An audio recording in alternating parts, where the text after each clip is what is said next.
My name is Mary J. Rice, and I am 39 years old. The night my husband told me to leave my own home, he did not shout. Simon's voice was low, cold, and final. That almost made it worse. It was the tone you use on a stranger who has overstayed their welcome, not the woman who had shared your bed, paid your mortgage, and spent 5 years trying to love your son without being allowed to truly mother him. "You need to leave now," he said.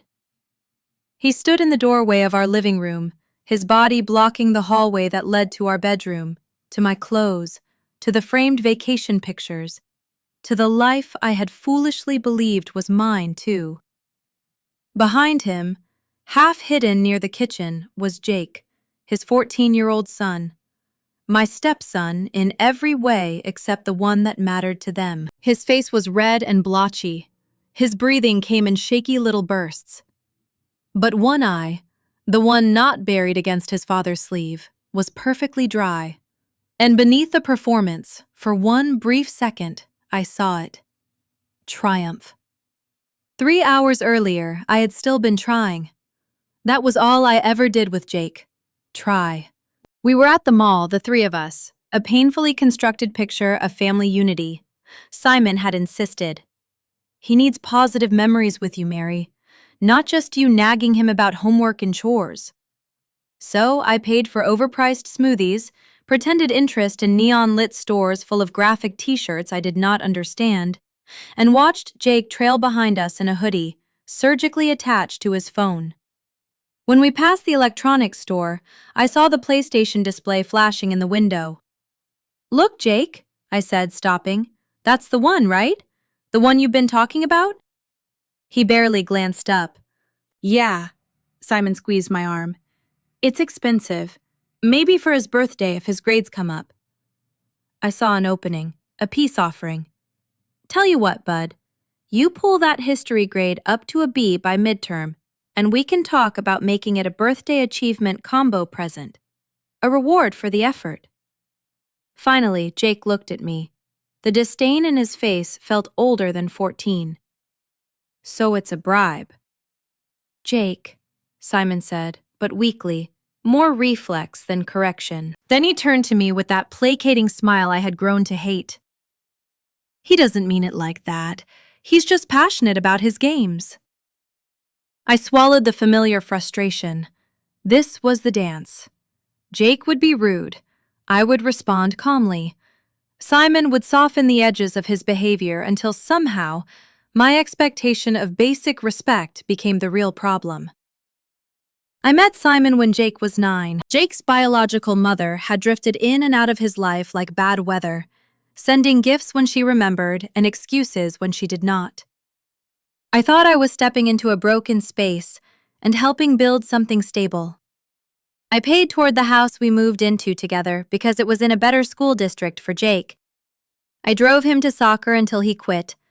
I attended parent-teacher conferences where teachers used phrases like "avoids accountability" and "entitled attitude." I tried screen time limits, chore charts, calm conversations, rewards, consequences.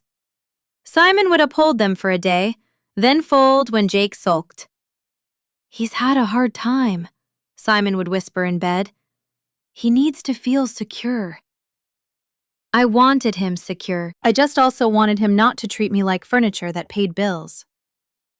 Back at the house, the mall tension settled over dinner like fog. I was in the kitchen cleaning up from the meal Jake had barely touched when he appeared in the doorway.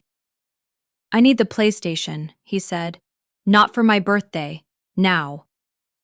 I put down the sponge. "Jake, we talked about this. The deal was grade improvement first." "That's stupid. Dad said you could just get it. He said you make enough."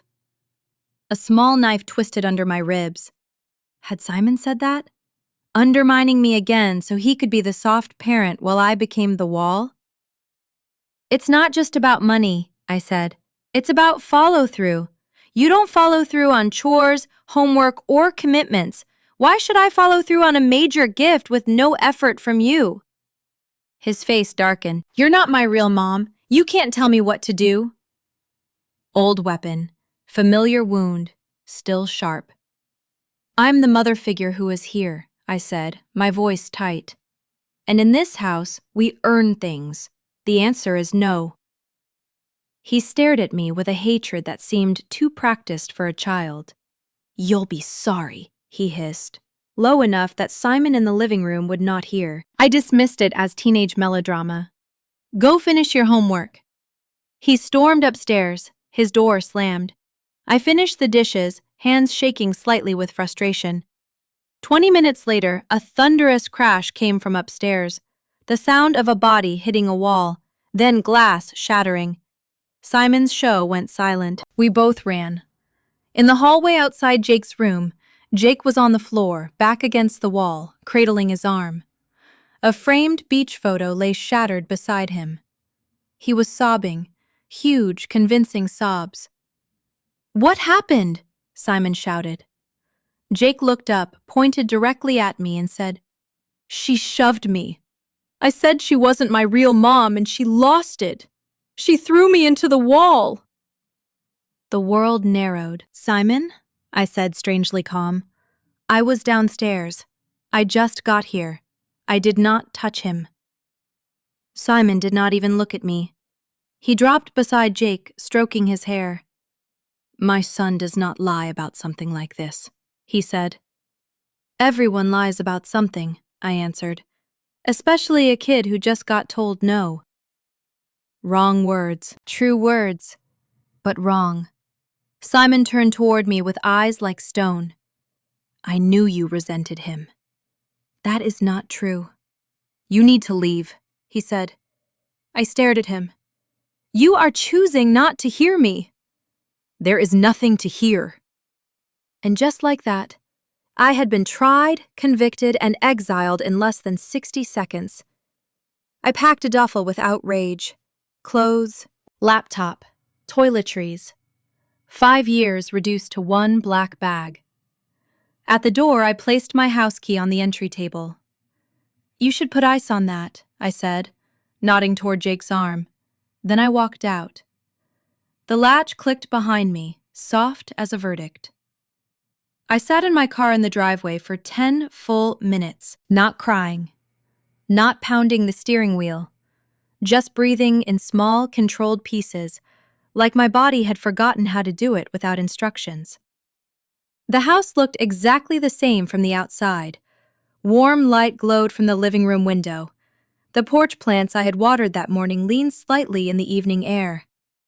My home. Our home. The place I had just been exiled from, based on a child's lie and a husband's refusal to see me. I started the car and drove with no destination in mind. Eventually, I ended up at a budget hotel off the interstate.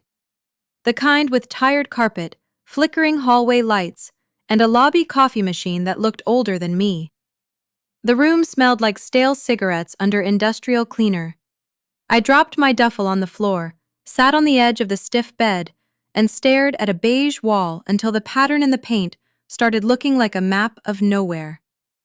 The unfairness of it was not a wave. It was a slow tide, cold and suffocating. It was not only Jake's lie. It was Simon's instant, complete belief in it. Somewhere deep inside him, he had already decided I was capable of hurting his son. I had been on probation in my own marriage and never knew it. Every bill I paid, every parent-teacher conference I attended, every hard conversation I tried to have with Jake had been conditional. One tearful accusation, and all of it vanished. My phone buzzed on the nightstand. Simon, 9:47 p.m. I hope you're getting the help you need. What you did is unacceptable. Jake is terrified. I stared at the words. What you did. Not what allegedly happened. Not we need to talk. A verdict delivered by text. I did not reply. Anything I said would be filtered through the story he had already chosen. Violent stepmother, frightened child, protective father. A second text came an hour later. Simon, 10:53 p.m. I'm changing the locks tomorrow for our safety. You can arrange with me to collect the rest of your things when I'm home. I'll need to supervise. Our safety. Supervise. The language was deliberate, almost legal. He was not only angry, he was building a case. This was the man who had fallen asleep holding my hand a week earlier. Now he was writing like I was a threat to be managed. My heart gave one hard throb of pain. Then it went still. I powered off my phone. The room became silent again, deeper this time. The next morning, sunlight sliced through the cheap curtains and exposed the hotel room in all its pathetic detail. The grief was still there, heavy in my stomach, but something sharper now sat on top of it. Focus. An operating manual for dismantling a life. I powered my phone back on. More texts from Simon appeared, variations of the same judgment. I ignored them and scrolled to a contact I never thought I would need professionally. Davina Chun. Family law attorney, college friend. The last time we had lunch, she joked, "I hope you never need my real services." I called her. It went to voicemail. I did not leave a message. This was not a voicemail conversation. At 9:01, my phone rang. "Mary?" Davina said. "Everything okay?" "No," I said. My voice was steady, which surprised me. "It's not." I laid it out clinically. The mall, the PlayStation, Jake's threat, the crash, the accusation, Simon ordering me out, the texts about locks and supervision. I did not embellish. I did not vent. Facts only. Davina listened in professional silence. When I finished, she exhaled slowly. "First, do not go back to that house alone. If he is alleging violence, you need a witness, me if possible, or a police escort. He is creating a paper trail. You need to do the same." Understood. Second, evidence, texts, emails, witnesses, anything. The only witness is Jake, and he is the accuser. Simon believes him. What about the house itself? Damage? Cameras? Anything inconsistent with the story? The wall, the broken picture, the crash. Then I remembered. "The security camera," I said slowly. "I installed one under the eaves by the front door last year after package thefts. It records video and audio to a cloud server. It points at the front walk, but the microphone is sensitive. The living room window was open. The hallway is close." Davina's tone changed immediately.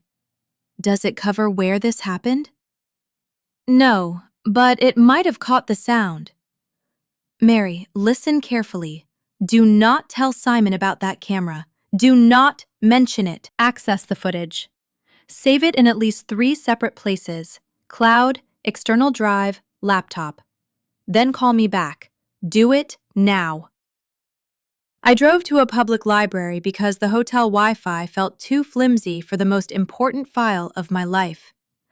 I found a quiet corner carrel, opened my laptop, and logged into the security system. My hands were steady. This was a technical task, a problem to solve. I scrolled to the previous evening. There it was, a 4-minute file triggered around the time of the incident. I put in my earbuds and clicked play.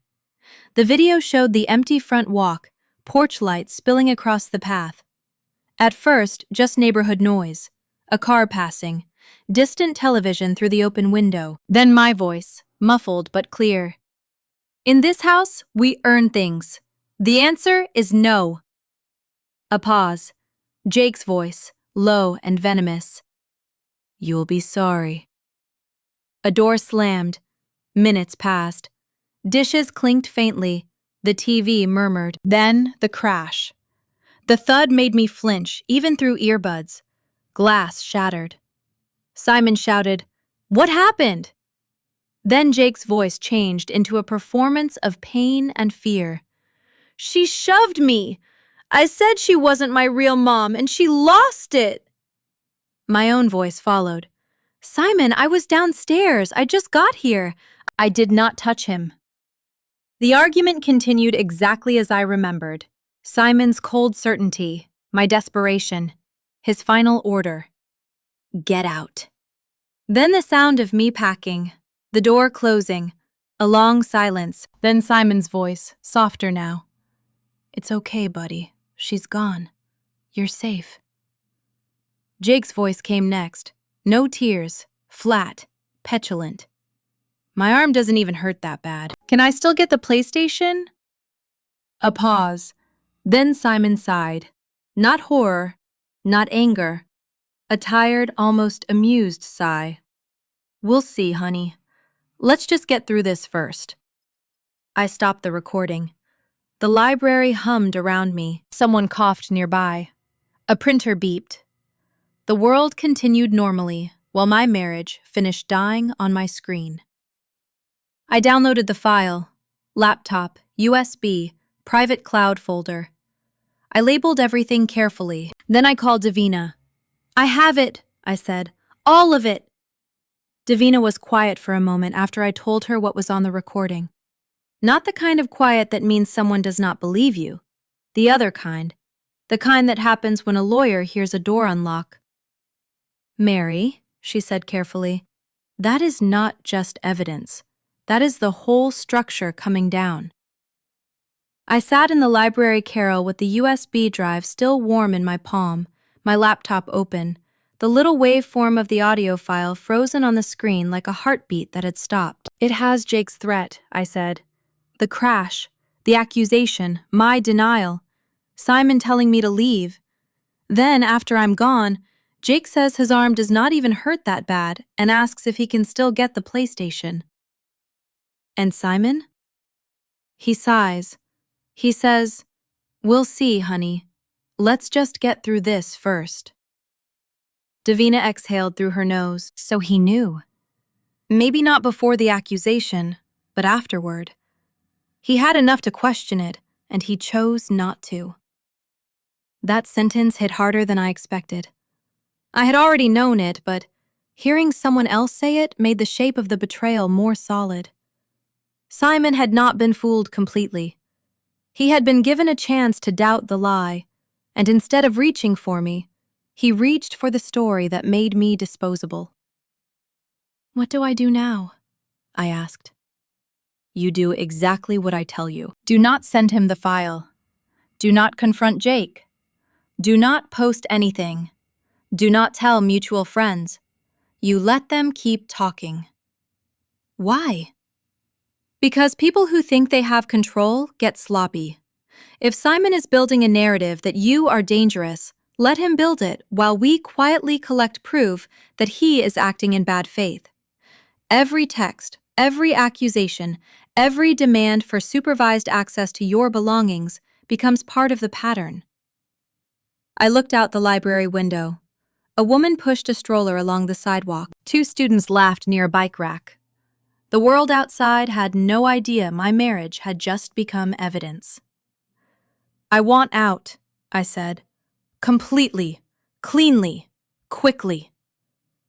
Then we file for divorce. The word should have hurt more. Divorce. 5 years collapsed into legal syllables, but all I felt was a bleak, steady relief. I do not want the house, I said. I want my equity. I want my personal belongings. I want no future contact except through lawyers. Good. We will file on irreconcilable differences. Simple, clean. We do not lead with the audio. I frowned. Why not? Strategic advantage. Let Simon believe his narrative is still the operating one. He already changed the locks? He said he would today. Then we add unlawful eviction and obstruction of access to marital property. His behavior strengthens your position. The audio will come out when it does the most damage, not emotionally, legally. It was cold, calculated, exactly what I needed because if I let emotion drive, I would drive straight back to that house and beg a man who had already decided I was guilty. Davina's voice softened. Mary, I need to ask you something as your friend, not your attorney. Are you safe tonight? I looked at the beige walls of the library. I'm safe. Are you alone? Yes. Good. Stay that way for now. Get a furnished apartment if you can. Keep receipts. Forward me every text from Simon. And Mary? Yeah? Do not mistake silence for weakness. Right now, silence is strategy. For the next 2 days, my life became paperwork. I moved from the hotel into a small furnished apartment on the other side of town. It had a great couch, a table that wobbled, a mattress too firm for comfort, and a kitchen stocked with exactly 2 plates. It was blank and impersonal, and I loved it because nothing in it had ever looked me in the face and called me dangerous. Simon's texts kept coming. Simon, 8:12 a.m. I hope you understand why I had to protect my son. Simon, 11:36 a.m. I've changed the locks. Do not come by without arranging through me. Simon, 7:44 p.m. Jake is still shaken. You need to reflect on your anger. Every message sounded like he was writing for a future audience. I forwarded them all to Davina without replying. Work became strange. I answered emails, joined meetings, took notes. I performed normalcy so well, people asked if I had done something different with my hair. I wanted to laugh. No, nothing different. Just lost my husband, my home, and the last illusion that love could be earned by endurance. At night, I listened to the recording only once more, not because I needed proof, because I needed to hear the exact moment my old life ended. Jake's voice. My arm doesn't even hurt that bad. Simon's sigh. We'll see, honey. That sigh became the sound I could not forgive. A shout might have meant shock. Anger might have meant confusion. But that sigh was familiarity. That sigh said Jake had gone too far before, and Simon had covered it before. That sigh said I had been traded for peace in the house. Davina filed the divorce petition at the end of the week. The document was clean, almost sterile. It stated the marriage was irretrievably broken. It listed my claim for half the marital equity based on my payment of the mortgage. It requested access to retrieve my belongings. It made no mention of Jake's accusation. A business document dissolving a partnership, Davina said. That sounds ugly. It is honest. Through one mutual friend, Lisa, I heard fragments of Simon's life. Lisa pretended she was staying neutral, which meant she was feeding on drama from both sides and calling it concern. She says it's been peaceful, Lisa texted, but Jake is acting out. I did not respond. Another message came days later. Simon didn't realize how much of the mortgage you covered. I deleted it. Simon, had wanted a household with me removed from it. He was now discovering how much of that household had been held up by the woman he ordered out. 3 weeks passed in suspended animation. I bought groceries for one. I watched whatever I wanted. I slept without listening for Jake's footsteps or Simon's sighs. The silence that had felt unbearable in the hotel began to change shape. It became space, then peace. Simon's texts changed too. Week 2. This is hard on Jake. He's having nightmares. 2 days later.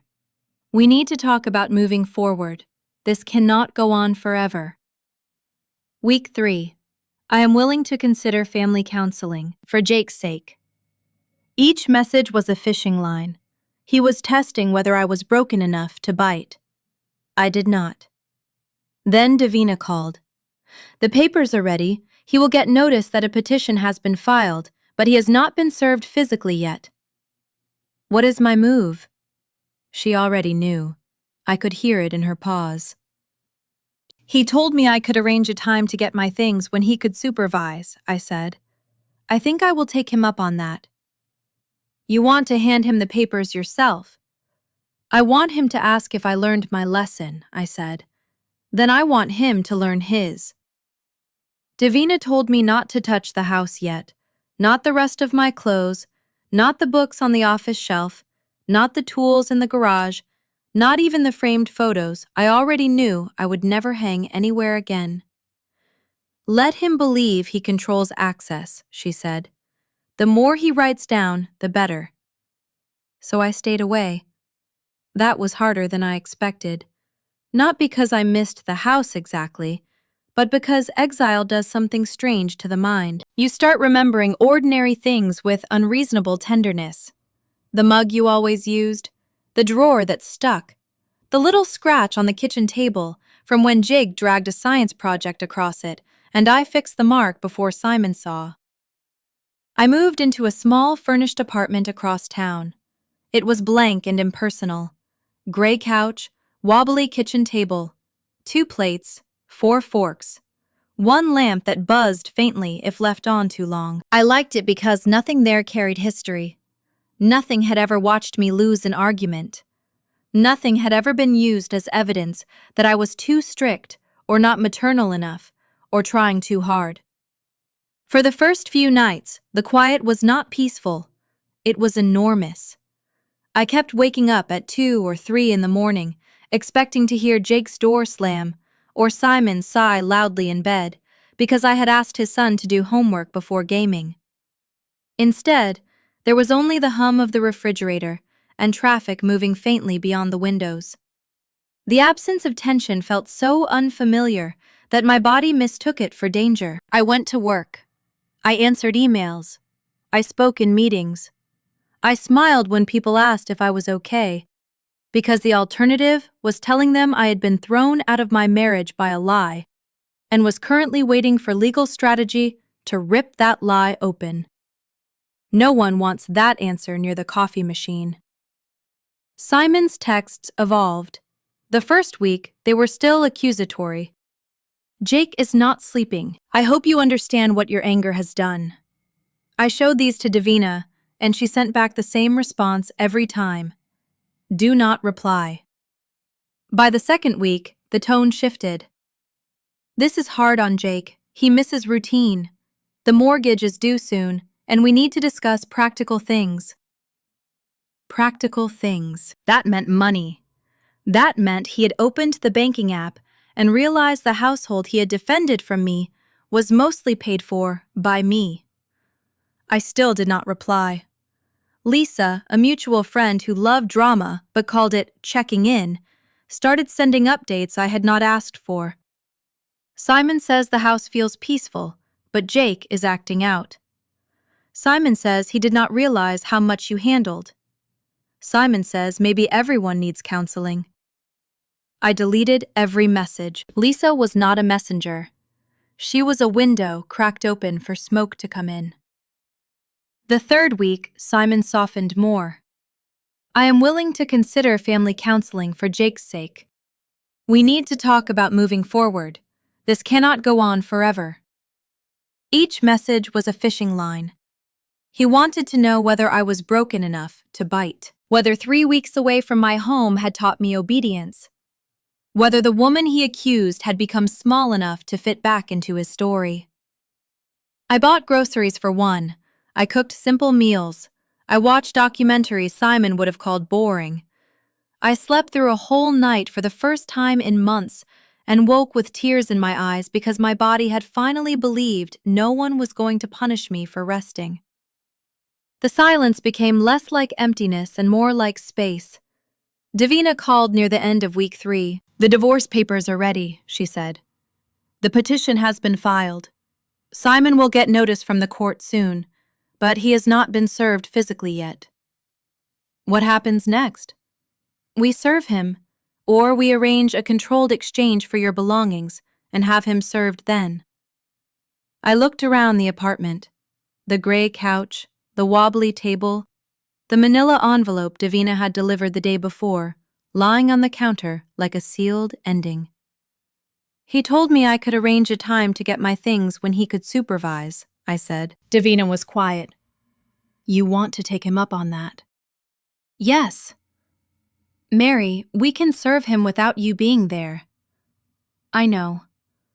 You do not need a confrontation.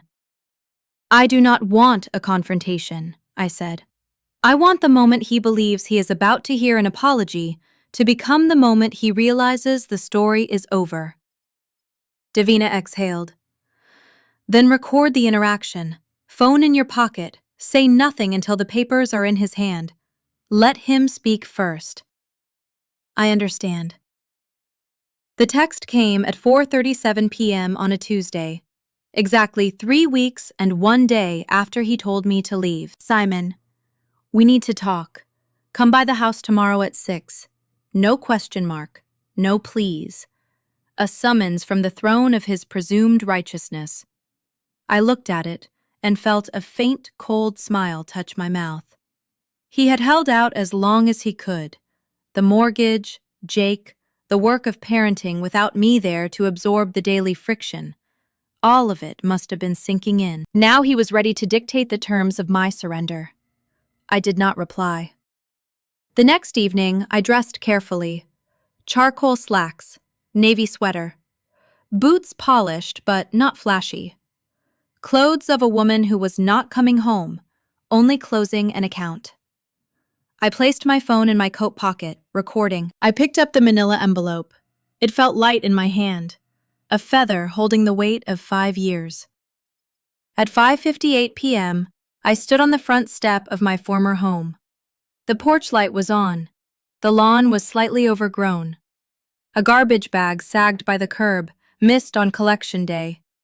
Small details of decay. I did not ring the bell with urgency. I pressed it once and waited. At 6:02, Simon opened the door. At 6:02, Simon opened the door. He stood there with his arms crossed over his chest, wearing old sweatpants and a faded sweatshirt I used to steal from him on cold mornings. His hair was messy. His face looked tired, but his expression had been polished into something hard and righteous. Behind him, the house glowed with familiar light. The house I had helped pay for. The house I had been locked out of. The house where my name had apparently become a warning. "You're late," Simon said, not moving from the doorway. "I'm here," I replied. My voice was neutral. "You wanted to talk." His eyes moved over me, taking in the clean sweater, the slacks, the boots, the calm. A flicker of confusion crossed his face. I did not look like a woman who had spent 3 weeks begging to return. I looked like a guest, an unimpressed one. "Come in," he said finally. He stepped back with visible reluctance. The house smelled different, less like laundry soap and the meals I used to cook, more like microwave popcorn, stale air, and something faintly sour from dishes left too long. Jake's things were scattered across the living room. Hoodie on the couch, game controller on the floor, school backpack dumped by the wall. Simon did not ask me to sit. We stood between the couch and the television, where we had once curled up during storms. Jake lurked in the kitchen doorway. He was paler than I remembered. His eyes moved from me to Simon to the manila envelope in my hand. The triumphant glint was gone. In its place was nervous, sullen energy, the look of someone who had set a fire and only now smelled smoke. Simon took a breath, summoning his rehearsed magnanimity.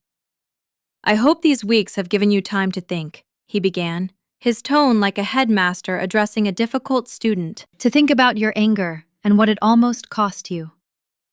I said nothing. "Jake has been through a lot," he continued, gaining confidence from my silence. "The trauma, the fear, but he is resilient and forgiving." I glanced at Jake. He looked at the floor. "What do you want, Simon?" I asked. He blinked, startled by the directness. "I want to know if you have learned your lesson." The words were astonishing in their arrogance. For a second, I simply studied him. This man had locked me out of our home, framed my silence as guilt, built a story around a lie, and now stood there offering readmission like I was a child who had misbehaved. "If you are ready to take full accountability," he said, "to apologize to Jake sincerely, and to commit to intensive family therapy, we might be able to move past this." "We?" He nodded, mistaking the question for hope. "For Jake's sake. Then, and only then, we can discuss you coming back home. There it was, the price of entry, a confession to a crime I did not commit. I nodded slowly, as if considering. Then I held up the manila envelope. I brought you something. His eyes narrowed. What is that? A letter? More excuses? In a manner of speaking, I extended it toward him. You should open it. He took it hesitantly. I watched his fingers tear the flap, watched him pull out the stack of papers, watched his eyes scan the top page. Petition for dissolution of marriage. The color drained from his face in a slow wave. What is this? He whispered. It is what you said we would talk about later, I said. You said we would discuss me getting my things. This handles that and everything else. He flipped through the pages, hands beginning to tremble. You can't do this, he said. After what you did, you're filing for divorce? Irreconcilable differences. No.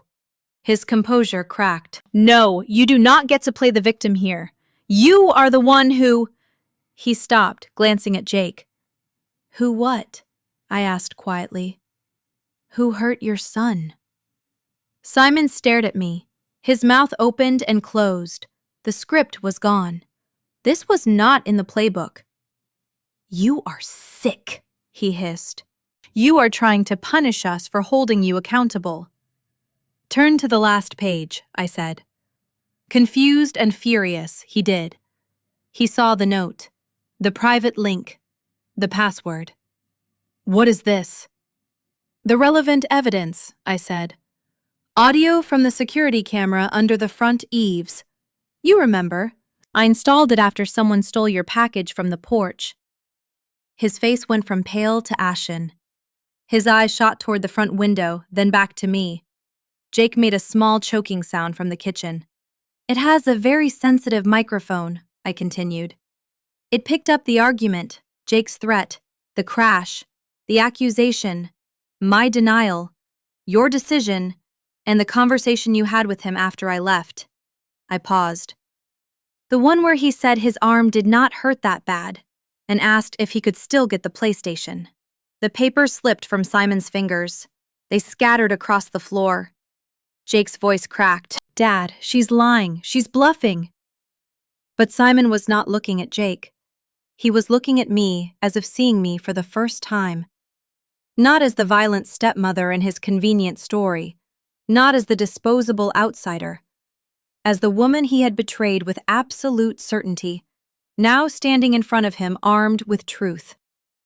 You recorded us, he breathed, trying to make the accusation sound useful. I recorded my property for security, I said. It served its purpose. The dam broke. Mary, please.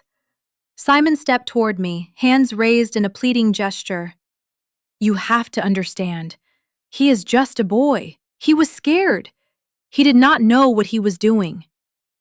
I looked at Jake. He looked like he might vomit. He knew exactly what he was doing, I said. He knew you would believe him, and he was right. We can fix this, Simon cried. We can go to therapy. We can tell everyone it was a misunderstanding. You told everyone I was violent. You changed the locks. You supervised my exit like I was a criminal. Those were not misunderstandings, Simon. Those were choices. His desperation twisted into fury. You are going to ruin us over a childish lie? I am claiming my equity in the marital home, I said. The home I helped pay for. My lawyer has the original audio file. A forensic analyst has confirmed its authenticity. It will be entered as evidence if necessary. Every legal word landed like a nail. Then Simon turned on Jake. You, he snapped, voice raw. You stupid, lying brat. Do you have any idea what you have cost us? Jake flinched. Dad, I'm sorry. I didn't think. You ruined everything. For a game. The united front collapsed in front of me. Protector and victim became accuser and accused. I bent down, gathered the fallen papers, straightened the stack, and placed it neatly on the arm of the couch. "You will be formally served in the next few days," I said. "Movers will collect my belongings Friday at 10. Do not be here." Simon stared at me, tear-streaked and furious. "You can't just walk out on your family. We need you." The hypocrisy was almost beautiful. "You ended this family 3 weeks ago," I said. "You just did not bother to tell me until now." Then I walked out. This time, I did not sit in the car. I started the engine and drove away. The movers came Friday at 10. I did not go with them. Davina arranged everything through the rental agent and made sure the crew had written instructions, a list of my belongings, and a time-stamped inventory form. They later told me the house had been silent and tense. Simon was there, red-eyed, standing in the kitchen like someone waiting for a verdict that had already arrived. Jake was not visible. Maybe he was at school. Maybe Simon had sent him away. Either way, I was grateful not to hear his voice. They packed my books, my tools, my clothes, the few pieces of furniture that were mine before the marriage, and the framed photos I had once thought mattered. Everything went into storage. I told myself I would sort it later, but deep down, I already knew most of it would be donated. The artifacts of that life had no power over me anymore. The divorce moved quickly after the audio entered the evidence package. Simon's lawyer heard it and stopped trying to argue about violence. The settlement was clean. I received a cash buyout of my share of the home equity because I had paid into that house for 5 years. Simon had to refinance to keep it. Through the withered grapevine, I heard it was difficult. He had to take on a roommate, a coworker he barely liked. Lisa sent one long message about how Simon was suffering and how everyone made mistakes. I deleted it. She was not looking for truth. She was trying to place herself back inside the story. Months later, I saw Simon and Jake at a hardware store. I had moved into a permanent apartment and was buying supplies for a shelving unit. I turned into the paint aisle, and there they were. Simon looked older, holding 2 paint samples while arguing with Jake in a low, exhausted hiss. Jake was taller, lankier, slouched against the cart with headphones on, ignoring him. Their bond looked corroded now, eaten through by shared blame. They saw me at the same time. Simon froze. The paint card slipped from his hand. His face moved through shame, anger, and one pathetic flicker of hope. Jake pulled his headphones down, and the old bravado vanished. He looked afraid. I held their gaze for 2 seconds. I did not nod. I did not smile. I did not frown. I looked through them like they were shelves, cans of primer, drop cloths, present but no longer personal. Then I turned my cart and moved toward the fasteners. That was the last time I saw them. The final divorce paper arrived not long after. I filed it away and felt nothing. Not joy, not grief, just quiet. Sometimes, in my own apartment, I think about how one petty lie from a resentful boy, protected by a father's willful blindness, collapsed an entire life. It was like watching one corrupted line of code crash the whole system. I did not start dating right away. I did not need to. I traveled alone. I took a woodworking class. I read books in uninterrupted silence. I built shelves. I cooked dinner without negotiating anyone's mood. The energy I once spent navigating landmines became mine again. The betrayal was a fire. It burned everything down. But I did not walk out of the ashes looking for revenge. I walked out looking for peace. And in the silence I built for myself, I found it. Simon thought he was teaching me a lesson about anger. Instead, he taught me my worth. He and Jake, in their toxic little alliance, gave me the one thing they had always withheld: freedom.